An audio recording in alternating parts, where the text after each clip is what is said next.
ఇప్పుడు మన హిందూ సాంప్రదాయం ప్రకారం చాలామంది పెళ్ళిళ్ళు చేయాలనుకున్నప్పుడు అమ్మాయి, అబ్బాయి జాతకం చూపిస్తారు. 2 కలిస్తేనే ఆ పెళ్ళి జరుగుతుంది.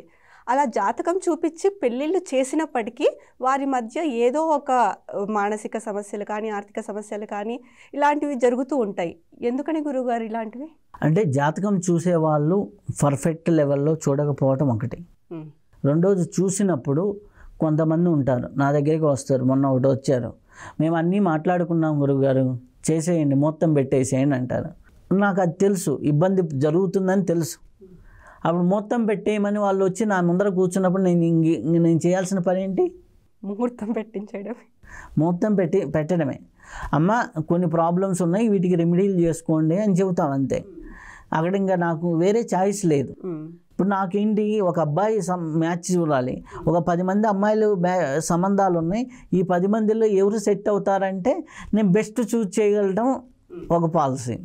లేదు, వాళ్ళు ఒక 4-5 నిర్ణయం చేసుకొని ఈ 4-5 మా అబ్బాయికి ఏది బాగుంటుంది, లేకపోతే ఈ 4-5 మా అమ్మాయికి ఏది బాగుంటుంది అనేది ఒక పద్ధతి.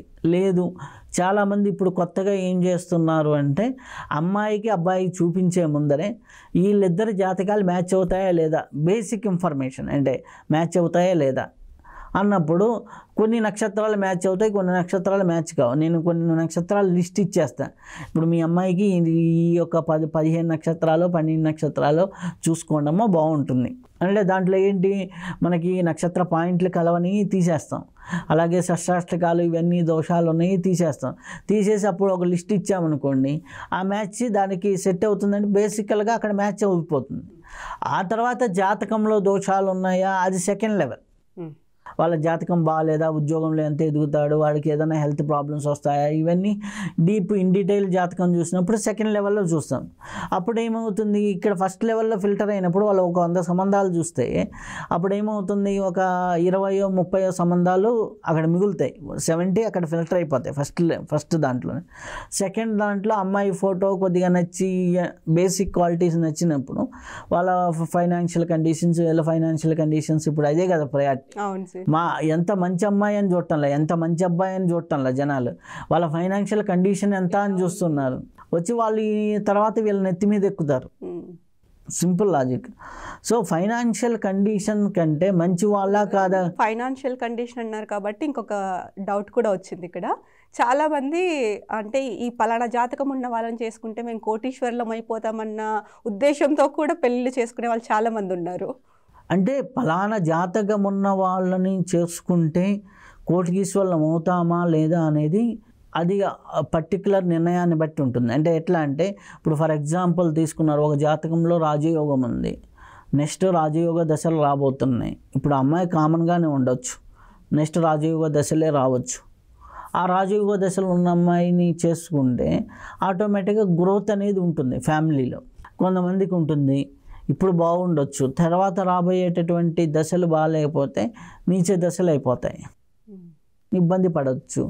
ఇట్లాంటి కాంబినేషన్స్ అంటే అదే మన పెళ్ళి జాతకం చూసేటప్పుడే ఫస్ట్ ఇద్దరికి పాయింట్లు కలిసాయా లేదా, ఇద్దరి అండర్స్టాండింగ్ ఉంటుందా లేదా, ఇద్దరి మానసిక స్థితులు ఎలా ఉంటాయి, అలాగే ఇద్దరి ఉద్యోగ జీవితంలో రాబోయేటటువంటి 20 సంవత్సరాలు 30 సంవత్సరాల జీవితం ఎలా ఉంది, దాని గురించి చెప్పేదే తారాబలం.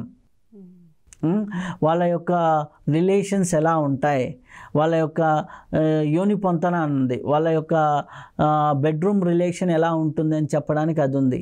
ఓకే, వాళ్ళ మానసిక స్థితులు ఎలా ఉంటాయి, ఆరోగ్య స్థితులు ఎలా ఉంటాయి, నాడీ పొంతన చెప్తుంది. వాళ్ళ ఘనమైత్రి గ్రహమైత్రి వాళ్ళ యొక్క స్వభావాలు, వాళ్ళ యొక్క మిత్రత్వం ఎలా ఉంటుందో చెప్తుంది. ఇవన్నీ చూసుకున్నప్పుడు ఆటోమేటిక్గా బాగుంటుంది. ఓకే, ఇదే పర్మనెంటా అంటే ఇదే కాదు. సో ఇక్కడ ఏంటి, ఇది మనం ఒక 70%గా క్యాలిక్యులేట్ చేసుకొని 30% వాళ్ళ యొక్క స్థితిగతుల్లో ఎలా ఉన్నాయి అనేది చూసుకోవాలి. ఇప్పుడు ఒకరికి మంచి గురుబలం ఉంది, మొన్న జాతకం చూపించారు, గురుబలం ఉంది, ఆ అమ్మాయి బాబా చాలా బాగుందండి జాతకము, ఇది మంచిదని. ఒకసారి ఎందుకైనా ఆ పర్సనల్ ఎంక్వైరీ చేసుకోండి అని, ఎందుకో సిక్స్త్ సెన్స్ లాగా నాకు అనిపించింది, చూసుకోండి అంటే ఆ అమ్మాయి డ్రింకింగ్ హ్యాబిట్ ఉంది. ఓకే, ఇప్పుడున్న కల్చర్ సొసైటీ నుంచి మనకి ఎప్పుడు కూడా 30% ఇంపాక్ట్ అనేది ఉంటుంది. అది కూడా చూసుకోవాలి. ఓకే, నేను జాతకం చెప్పాను సూపర్ అనుకోవడానికి లేదు. ఎందుకంటే మ్యూచువల్గా వెళ్ళాలి.